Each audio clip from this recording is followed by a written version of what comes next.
नमस्कार, आप देख रहे हैं न्यूज प्लस 21। मैं हूं आपके साथ ललिता चक्रधारी। छत्तीसगढ़ सरकार ने शिक्षा के क्षेत्र में एक अनोखा कदम उठाया है। प्रदेश के मुखिया भूपेश बघेल ने ट्वीट करते हुए कहा कि हमारे बच्चे स्कूल के लिए जागृत हो और पढ़ाई के साथ साथ खेल, योग, संस्कृति, साहित्य, शिक्षा, ग्रुप डिस्कशन और लाइब्रेरी में बच्चे समय बिताए। इसलिए अब प्रत्येक शनिवार को 8वीं तक के बच्चे बिना बैग के स्कूल जाएंगे। छत्तीसगढ़ सरकार द्वारा यह एक अनोखा पहल बताया जा रहा है। जिस प्रकार प्रदेश के अंदर स्वामी आत्मानंद स्कूल खोलने से लगातार बच्चों और अभिभावकों में एक अलग प्रकार का उत्साह देखने को मिल रहा है। प्रदेश का बच्चा अपने भविष्य को लेकर सजग हो रहा है। अभिभावक भी अपने बच्चों के साथ एक नई ऊर्जा के साथ सामने आ रहे हैं। सकारात्मक परिणाम को ध्यान में रखते हुए छत्तीसगढ़ सरकार द्वारा यह एक अनोखा और नया पहल प्रारंभ होने जा रहा है। आपको बता दें, प्रत्येक शनिवार को छत्तीसगढ़ के सभी स्कूल के बच्चे नो बैग डे मनाएंगे। इस दिन बच्चे बिना बैग लिए घर से स्कूल जाएंगे।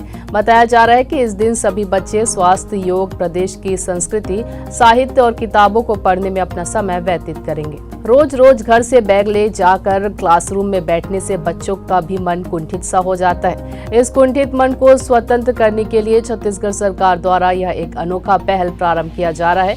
अब आने वाले समय में देखने वाली बात होगी कि आखिरकार इसका कितना प्रभाव बच्चों के मन, मस्तिष्क और उनके जीवन पर पड़ता है। ऐसी ही जानकारी से लगातार अपडेट रहने के लिए देखते रहिए न्यूज प्लस 21, आपके हक की बात।